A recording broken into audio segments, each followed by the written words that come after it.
আসসালামু আলাইকুম। আমার কোর্সে আপনাদের সবাইকে স্বাগতম। সিএসএস টিউটোরিয়ালে আজকে আমরা শিখব সিএসএস এর স্প্লিটস নিয়ে। ইমেজ স্প্লিটস নিয়ে আরকি। তো ইমেজ স্প্লিটস মানে কি? আচ্ছা, আমরা যখন কোনো একটা ওয়েবসাইটে মনে করেন আমাদের ফুটারে মানে ওয়েবসাইটের নিচে আমরা চাচ্ছি যে ৫ টা আইকন দেখাতে। যেমন ৫ টা আইকন কি? আমাদের Facebook, Twitter, Google, LinkedIn আরও আরেকটা আইকন। তাই না? তাহলে তো সেক্ষেত্রে আমরা কি করতাম? সেক্ষেত্রে আমরা করতাম যে ৫ টা আলাদা, আলাদা ইমেজ নিতাম। তাই না? যেমন ৫ টা আইকনের জন্য ৫ টা আলাদা, আলাদা ইমেজ নিতাম বা আইকন নিতাম। কিন্তু ইমেজ স্প্লিটস যদি ব্যবহার করেন, ফর এক্সাম্পল ইমেজ স্প্লিটস হচ্ছে আমরা কি করব এই ৫ টা ইমেজকে একটা ইমেজের মধ্যে নিয়ে আসব। ৫ টা ইমেজকে একটা ইমেজের মধ্যে নিয়ে আসব। এরপরে ওই ৫ টা আইকনের জন্য আমরা সেই ইমেজটাকে কল করব, প্লাস আমরা পজিশন দিয়ে সিএসএস এর পজিশন দিয়ে ওই ৫ টা ইমেজের মধ্যে যে আইকনটা যে পজিশনে আছে সেই আইকনের পজিশনের উপর ডিপেন্ড করে আমরা ওই আইকনগুলো দেখাবো। বুঝতে পারছেন? সো আমরা যদি কোড করি ব্যাপারটা আরও ক্লিয়ার হয়ে যাবে। তো আমরা যাব কোথায়? আমাদের ফোল্ডারে যাব। আমি এখানে কি করেছি, ২ টা ফাইল নিয়েছি এবং একটা ইমেজ নিয়েছি। ইমেজটা হলো এটা দেখেন, একটা ইমেজের মধ্যে আমাদের অনেকগুলো আইকন আছে। একটা হচ্ছে কি ফায়ারফক্স, ক্রোম, তারপর হচ্ছে কি আপনার এটা হচ্ছে কি ইন্টারনেট এক্সপ্লোরার, এটা হচ্ছে সাফারি, এটা হচ্ছে অপেরা।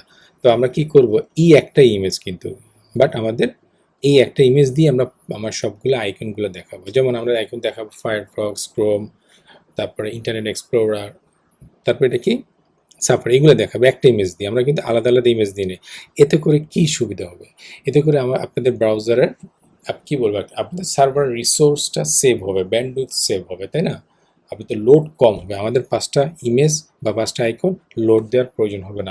আমরা শুধুমাত্র একটা ইমেজ লোড দিয়ে আমাদের কাজটা সেরে ফেলতে পারবো। তো আগে চলি আমরা দেখি আমরা কীভাবে করব। আমি ২ টা ফাইলকে ওপেন করেছি এখানে বিএস কোড ইনসাইডারে, index.html আর হচ্ছে কি style.css।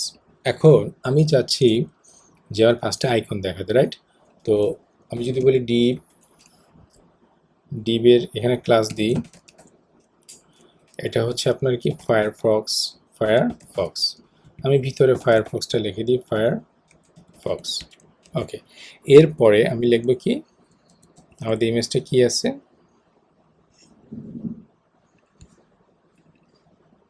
এরপরে হচ্ছে ক্রোম ইন্টারনেট এক্সপ্লোরার। আমি যদি বলি এখানে ক্রোম, ক্লাসের নামও দেব ক্রোম। এরপরে আমি ডিপ ইন্টারনেট জাস্ট বললাম আর কি। আমি ক্লাসটা দিলাম ইন্টারনেট এবং নামটা দিব ইন্টারনেট। এরপরে আমি বলবো সাফারি, ক্লাসের নামটা দিব সাফারি। এরপর আরেকটা ডিপ নিয়ে আমি এটাকে দিব কি বলেন তো, অপেরা। আর ক্লাসের নাম দিব অপেরা। তো আমাদের আউটপুটটা কি আসবে দেখি তো। আমরা যদি index.html কে লোড দিই আমাদের আউটপুট হচ্ছে এরকম, তাই না? কিছু না, আমরা জাস্ট ডিবের মধ্যে আমরা একটা লেখা লিখেছি এবং ক্লাস দিয়েছি। ওকে, এখন আমাদের টার্গেট হচ্ছে এই ক্লাসের উপর, এই ক্লাসে মানে এই ডিবের উপরে আমরা ফায়ারফক্সের আইকন দেখাবো, এই ডিবের উপরে আমরা ক্রোমের আইকন দেখাবো, রাইট? গুড। এবং এগুলোর উপরেও আমরা দেখাবো। তো সেটা কীভাবে? তো প্রথমে আমাকে ক্লাসটা ধরতে হবে, যে ফায়ারফক্স ক্লাসটা ধরি আমি। ফায়ারফক্স ধরলাম, এর ব্যাকগ্রাউন্ড ইমেজ আমি কি দেব, ব্যাকগ্রাউন্ড ইমেজ প্রপার্টি নিলাম, তারপরে ইউআরএল দিয়ে আমি সেই ব্যাকগ্রাউন্ডটাকে কল করব। কোন ব্যাকগ্রাউন্ড? যে ব্যাকগ্রাউন্ড আমি নিয়েছি, আমার ব্যাকগ্রাউন্ডের নাম কি mySprite.png। তো আমি কি লিখবো, mySprite.png লিখলাম। এখন যদি আমরা সেভ দিই, রিলোড দিই, এই দেখেন আমরা ফায়ারফক্স এই ক্লাসটার উপরে আমাদের ইমেজটা ব্যাকগ্রাউন্ড হিসেবে চলে আসছে। আমাদের যে ইমেজটা আমরা এখানে দিয়েছি সেই ইমেজটা আমাদের এখানে চলে আসছে। ফায়ারফক্স যে ডিপটা নিয়েছিলাম না আমরা, এই ডিপটার ব্যাকগ্রাউন্ড হিসেবে চলে আসছে। কিন্তু আমাদের টার্গেট কি? আমাদের টার্গেট হচ্ছে শুধু ফায়ারফক্স আইকনটাকে দেখানো, তাই না? আমাদের তো এতগুলো দেখানোর দরকার নেই। এইখানে দেখে মনে হচ্ছে এটা রিপিট হয়েছে, তাই না? তো আমরা কি করবো, এই রিপিটটাকে প্রথমে বন্ধ করে দিব, বলবো যে background repeat equal to know repeat. তার মানে রিপিট আর হবে না। আমরা যদি এটাকে রিলোড দিই, আমরা যদি রিলোড দিই, এই যে এখন আর রিপিট হচ্ছে না, বাট কি হচ্ছে, শুধু ফায়ারফক্সে দেখা যাচ্ছে, কিন্তু সম্পূর্ণটা দেখা যাচ্ছে না ফায়ারফক্সে, তাই না? আমাদের ফায়ারফক্স আরও দেখানোর প্রয়োজন। আচ্ছা, এখন আমরা যদি এই ডিপটার হাইট দিই, ফর এক্সাম্পল আমরা হাইট দিয়ে আসি, হাইট হচ্ছে আপনার 50 পিক্সেল, সেভ দিব। আমরা যদি এখন রিলোড দিই, এই দেখেন আমাদের ফায়ারফক্সটা দেখাচ্ছে, তাই না? ফায়ারফক্সটা এখানে দেখাচ্ছে। এখন এই যে ফায়ারফক্সের ইমেজটা দেখাচ্ছে, এটা তো ঠিক আছে, কারণ দেখেন আপনি ইমেজটা যদি খেয়াল করেন, প্রথম যে ইমেজটা আছে সেই ইমেজটা এখানে দেখাইছে, কিন্তু এখানে আহামরি কোনো কিছু বোঝা যাচ্ছে না। বাট আমরা যখন ক্রোমে যাবো তখন ব্যাপারটা বুঝতে পারবেন। তো এখানে আমরা এই ফায়ারফক্সের ক্ষেত্রে ফায়ারফক্স লেখাটাকে যদি মাঝখানে আনতে চাই, সেক্ষেত্রে আমরা কি করব, আমরা লাইন হাইট দিয়ে দিলে হয়ে যাবে। লাইন হাইট আমরা কি দিব, 50 পিক্সেল। যদি রিলোড দিই, এই দেখেন মাঝখানে চলে আসছে। আমরা টেক্সট অ্যালাইন যদি সেন্টার দিই, তাহলে হরিজেন্টালি সেন্টারে চলে আসবে। সেন্টার টেক্সট অ্যালাইন হবে এটা, হ্যাঁ, অ্যালাইন সেন্টার। সেভ দিব, রিলোড দিব। আচ্ছা, এখানে চলে গেছে কারণ আমরা উইড দিই না, তাই না? দ্যাটস আমাদের এদিকে চলে গেছে। আমরা যদি উইড দিয়ে আসি, এটার উইড হচ্ছে 50 পিক্সেল, তাহলে কি হবে, এই যে দেখছেন এখানে চলে আসছে। কারণ উইডের উপর ডিপেন্ড করে আমার লেখাটাকে সেন্টারে নিয়ে আসলাম। আমরা চাইলে কালার দিয়ে আসতে পারতাম, কালার দিলাম। আমরা যদি রিলোড দিই, যে কালার দেখাচ্ছে সাদা, তাই না? আপনি যে কোনো কালার দিতে পারেন। আমরা অন্য কালার দিব, আমরা দিব ইয়েলো। এই যে আমাদের কালার দেখা যাচ্ছে। এখন আমরা ক্রোমের জন্য কাজ করব। সো ক্রোমের জন্য করতে হলে আমাদের সেইমভাবে ক্রোমের একটা ক্লাস নিব। ক্রোম তো ক্লাস নিয়েছিলাম, এখন সেটাকে ডিক্লেয়ার করবো। আমাদের ক্রোমের বানানটা আমরা কীভাবে লিখছিলাম, এভাবে ক্রোম। এবার কি করব, ব্যাকগ্রাউন্ড ইমেজ,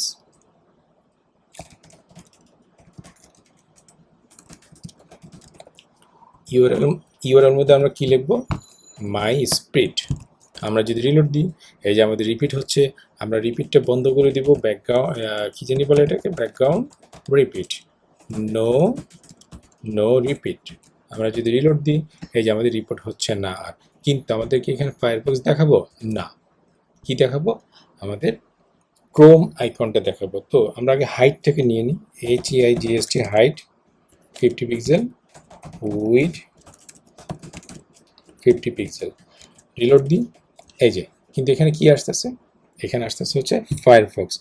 কিন্তু আমরা কি ফায়ারফক্স দেখাবো না, আমরা দেখাবো এই আইকনটা। দেখেন এই একটা ইমেজের মধ্যে প্রথমে আইকনটা দেখাচ্ছে কি, ফায়ারফক্স, এরপরে 2 নম্বর 3 নম্বরে দেখাচ্ছে আমাদের ক্রোম। আমাদের টার্গেট হচ্ছে এই ক্রোমটাকে দেখানো।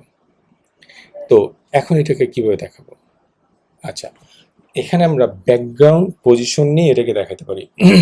যেমন ব্যাকগ্রাউন্ড পজিশনের হিসাবটা হচ্ছে টপে কি হবে, হ্যাঁ, টপ এবং বটমে কি হবে। যেমন আমরা যদি টপে দিই, মানে টপ এবং বটম না, ব্যাপারটা হচ্ছে এক্স অক্ষ বরাবর আর ওয়াই অক্ষ বরাবর এটার ভ্যালুটা কী হবে। আমরা যদি 0 দিই এবং এখানে যদি বলি মনে করেন 100 পিক্সেল, তাহলে কি হবে, রিলোড দেন, নাই দেখা যাচ্ছে না। কিন্তু আমরা যদি মাইনাস দিই, তখন কি হবে, দেখেন -100 দিলে তখন দেখাচ্ছে। -100 দিলে কেন দেখাবে, আপনি যদি ইন্সপেক্ট করেন, এই ক্রোমটাকে ক্লাসটাকে ধরেন, এখন এখানে দেখেন, এখানে এক্স অক্ষ বরাবর আমাদের 0, ওকে ফাইন। কিন্তু আমরা যদি এই 100 পিক্সেলটা প্লাস না দিই, আমরা যদি এখানে 1 দিই, 1 দিলাম, দেখেন 1 দিলে কি আসতেছে, ক্রোম। এখন তো আমরা একটু বাড়াই দিই এটাকে, দেখেন নিচে চলে আসতেছে। কিন্তু নিচে আসলে তো হবে না, আমাদের উপরে আসতে হবে। কারণ এই ইমেজটা দেখেন, এই ইমেজটা দেখে কি বোঝা যাচ্ছে, আমরা যদি নিচে চলে আসি আমাদের উপরটা খালি থেকে যায়, তাই না? সো আমাদেরকে মাইনাস ভ্যালু দিয়ে এটাকে উপরে উঠাইতে হবে ইমেজটাকে। তো মাইনাস ভ্যালু যদি আমরা দিই, এখানে দেখেন, এখানে প্লাস ভ্যালু দেওয়াতে এটা সরে যাচ্ছে, কিন্তু আমরা যদি মাইনাস ভ্যালু দিই, দেখেন এটা উপরে চলে যাচ্ছে। যাক, ইমেজটা এই দেখেন চলে যাচ্ছে। আমাদের ক্রোমটা আনবো, এই যে আমাদের ক্রোম চলে আসছে। আমাদের ক্রোম চলে আসছে কততে, আমাদের ক্রোম চলে আসছে 100 পিক্সেলে, যেটা আমরা অলরেডি দিচ্ছি, তাই না? এই যে 100। সো আমরা যদি রিলোড দিই, এই যে আমাদের এই ক্রোমের জন্য ক্রোম চলে আসছে। তাই না? ক্রোমের জন্য ক্রোমের আইকনটা চলে আসছে, আর বাকিগুলো আমরা দিয়ে নিই টেক্সট অ্যালাইন, তারপরে হচ্ছে কালার, এগুলো দিয়ে নিই। অথবা লাইন হাইটটাও দিয়ে নিই, লাইন হাইট যাতে সেন্টারে আসে, লাইন হাইট কপি করে পেস্ট করলাম, টেক্সট অ্যালাইন দিয়ে দিলাম এবং কালারটাও দিয়ে দিলাম, সেভ দিব, রিলোড দিব। এই দেখেন আমাদের ক্রোমটাও চলে আসছে, তাই না? এবার নিয়ে আসবো আমরা ইন্টারনেট এক্সপ্লোরার। সেমভাবে আপনি যদি কপি করেন, ক্লাসটার নাম কি? ইন্টারনেট। আমরা পেস্ট করলাম, রিলোড দিলাম, এই যে ইন্টারনেট দেখাচ্ছে না, দেখাচ্ছে কি? ক্রোম। তাহলে কি করব? ওই যে আগের মতো আপনি ইন্সপেক্ট করেন, ইন্সপেক্ট করেন, এই যে এখানে ক্লিক করেন, ক্লিক করে রাইটে আসেন, এখানে -100 আছে। এখন আবার নিচে ড্রপ ডাউন কিবোর্ডের যে নিচের অ্যারোটা আছে, মানে ডাউন অ্যারোটা, সেটা প্রেস করেন, মাইনাস ভ্যালুটা আপনি নিতে পারবেন। এই যে দেখেন মাইনাস কততে হচ্ছে না, ক্রোম এততে হচ্ছে না, তারপরে কততে হচ্ছে, এই যে আমার কত হচ্ছে 194, 200-তে হচ্ছে। তারপরে -200-তে আমাদের ইন্টারনেট এক্সপ্লোরারের আইকনটা দেখা যাবে, এই যে 200। আমরা যদি রিলোড দিই, এই যে দেখছেন আমাদের ইন্টারনেট দেখাচ্ছে। আমরা এখন কি করব? সাফারিটা নিব। সেমভাবে আমরা কপি করব সেম ক্লাসটা, জাস্ট নামটা চেঞ্জ করে দিব সাফারি। এখন যদি রিলোড দিই, আমাদের ইন্টারনেট এক্সপ্লোরার দেখাচ্ছে, কিন্তু এটা কি দিব না। আমরা যদি আবার ইন্সপেক্ট করি, আমরা যদি এখানে 200টাকে ধরি যদি ডাউন কিটাকে প্রেস করি, অ্যারো ডাউন কিটা, দেখেন ইন্টারনেট এক্সপ্লোরার এখানে না, আমার হচ্ছে আমাদের সাফারি আইকনটা কততে আছে? 300-তে আছে, এই দেখছেন 300-তে আমাদের সাফারি আইকনটা। সো আমরা এখানে কি দেব? 300, হ্যাঁ 300, সেভ দিব, রিলোড দিব, এই যে আমাদের সাফারি চলে আসছে, বুঝে গেল? এবং সবশেষ কি দিব? সবশেষ দিব অপেরা, এবং অপেরার ভ্যালুটা কী হবে সেটা আমরা অলরেডি গেস করতে পারি। আমাদের অপেরার ভ্যালুটা হবে 400, সেভ দিব, রিলোড দিব, এই যে অপেরা। ওকে, আমরা সাফারি লিখছি, আমরা এখানে অপেরা ক্লাসটাকে চেঞ্জ করে নিই, অপেরা, এই যে অপেরা চলে আসছে। আমি যদি কেটে দিই, দেখেন এই যে আমাদের একটা ইমেজ ব্যবহার করে আমরা সেখানে কি করলাম? 5টা আইকন নিয়ে নিলাম। 5টা আইকন কীভাবে নিলাম? কারণ ওই একটা ইমেজের ভিতরে, আমাদের 5টা আইকন অলরেডি আছে। আমরা কি করছি? CSS এর পজিশন দিয়ে ইমেজগুলোকে আমরা নির্দিষ্ট জায়গায় বসাই দিয়েছি। বুঝে গেল তো? কত সহজে একটা ইমেজ দিয়ে আপনি 5টা ইমেজে কাজ করে ফেলেন।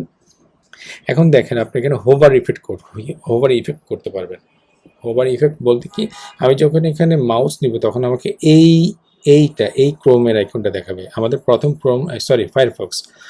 ফায়ারফক্সটা হচ্ছে কি সাদা ব্যাকগ্রাউন্ডে, কিন্তু পরেরটা হচ্ছে ব্ল্যাক ব্যাকগ্রাউন্ডে। সো আমরা যদি ব্ল্যাক ব্যাকগ্রাউন্ড আনতে চাই, আমরা ফায়ারফক্সকে বলবো যে ফায়ারফক্স, তুমি যখন হোভার হবা, তোমার ব্যাকগ্রাউন্ড ইমেজ হবে এটা। তুমি নো রিপিট, তোমার রিপিট হওয়া যাবে না। এবং কি করব? তোমার পজিশনটা, তাই না? তোমার ব্যাকগ্রাউন্ড পজিশনটা এখানে দিতে হবে। এই যে ব্যাকগ্রাউন্ড পজিশনটা এখান থেকে কপি করে নিয়ে আসেন। ওকে, সেভ দিলাম। এমনি কিন্তু -100 আছে, কিন্তু -100 আসলে হবে না। কেন হবে না আমি দেখাচ্ছি।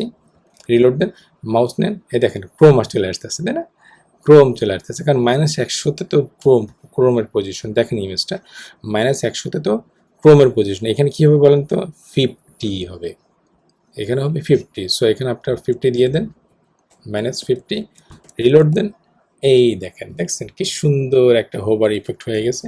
এই একটা ইমেজ দিয়ে আপনি 5টা আইকন তো দেখালেনই, 5টা ইমেজ তো দেখালেনই, এর উপরে আপনি আবার হোভার ইফেক্টও দেখাতে পারতেছেন একটা ইমেজ দিয়েই। মজার না?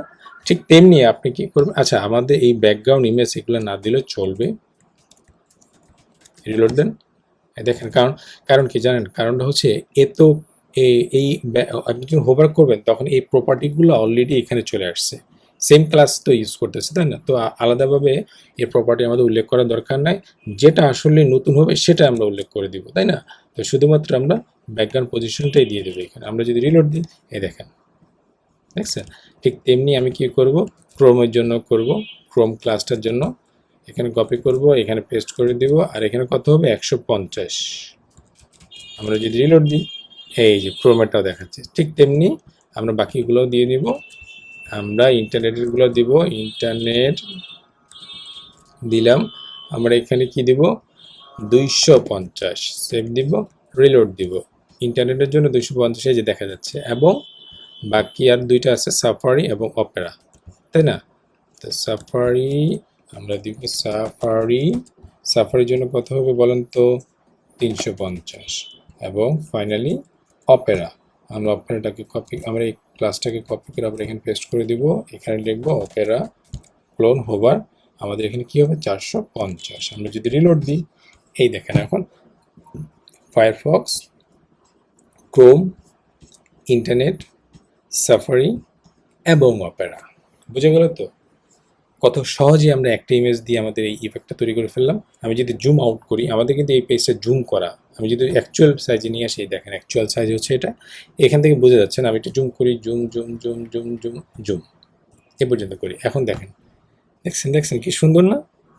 একটা ইমেজ ব্যবহার করে আমরা 5টা আইকন তো নিলামই, এর উপরে আবার হোভার ইফেক্টও দিয়ে দিলাম। তো আপনার চাইলে এটাকে লিঙ্কও করতে পারতেন, যেমন আমি যদি বলি লিঙ্ক করে কী বসে, তো আমরা জানি, আমরা এ কে বলবো AHREF, লিঙ্কটা এখান থেকে শুরু করবে, এখানে শেষ করে দেবো। আমাদের এখানে ডাবল কোটেশন দেওয়া হয়নি, ডাবল কোটেশন দিলাম। এবং ফায়ারফক্সের ওয়েবসাইট আমরা যদি বলি firefox.com ফর এক্সাম্পল, এটা দিলাম। আমরা যদি রিলোড দিই, এই যে ফায়ারফক্স লিঙ্ক হয়ে গেছে, এখন ক্লিক করেন। যদিও আমাদের HTTPS দিতে হবে, তা না হলে যাবে না। HTTPS দিলাম, ব্যাকে যান, রিলোড দিলাম, এখন আপনি ক্লিক করেন, এই দেখেন এখন চলে যাবে firefox.com, এই যে mozilla.org-তে চলে গেছে, বুঝে গেল? সফটওয়্যারে যা খুশি তা করতে পারবেন, লিঙ্ক করতে পারবেন, কালার করতে পারবেন, এই যে টেক্সটে কালার করতে পারবেন, ক্লিয়ার? জাস্ট আপনাকে মনে রাখতে হবে এখানে মূল কাজটা হচ্ছে কি নিয়ে, মূল কাজটা হচ্ছে ব্যাকগ্রাউন্ড পজিশন নিয়ে। একটা ইমেজের ব্যাকগ্রাউন্ড পজিশনটা নিয়েই আপনি যে কোনো একটা অংশ, ইমেজের যে কোনো একটা অংশ দেখাতে পারতেছেন, বুঝে গেল? এটা বাসায় প্র্যাকটিস করবেন। আর এখানে যদি কোনো কিছু বুঝতে সমস্যা হয় আমাদেরকে জানাবেন, ফেসবুক পেজ আছে আমার কোর্স, সেখানে জানাবেন, অথবা আমাদের ভিডিও কমেন্টসে জানাবেন, আমরা নিশ্চয়ই আপনাকে অ্যান্সার দেওয়ার চেষ্টা করব। সো নেক্সট ভিডিও পর্যন্ত ভালো থাকবেন, সুস্থ থাকবেন, আল্লাহ হাফেজ।